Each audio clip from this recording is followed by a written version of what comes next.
Welcome to the Rim Break Rodeo. We hope this video helps. You need the basics, an unlocked screen and device security active so system trusts your actions. Now open settings and go straight to About Phone. This is where build number hides.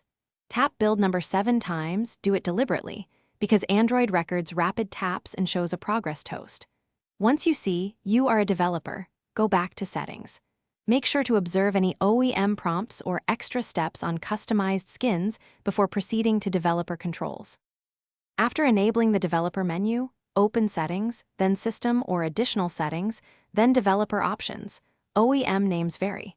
Toggle the feature on at the top so hidden preferences become available. You should enable USB debugging when connecting to a PC. This permits a dB access.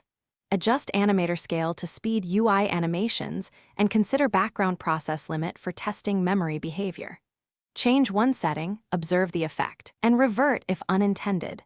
This prevents cascading issues while you learn how each option behaves. Finish by auditing changes. Disable anything you no longer need, especially root-like or security-related toggles, and then reboot to stabilize system state. If the device becomes unstable, restart into safe mode to isolate the problem or use recovery to factory reset as a last resort. Backup first. For connectivity troubles, confirm a quality USB cable, proper PC drivers, and accept the RSA key prompt on your phone to authorize. If you still have issues, revert recent developer changes and test one at a time. Thanks for watching. Consider subscribing if we helped you.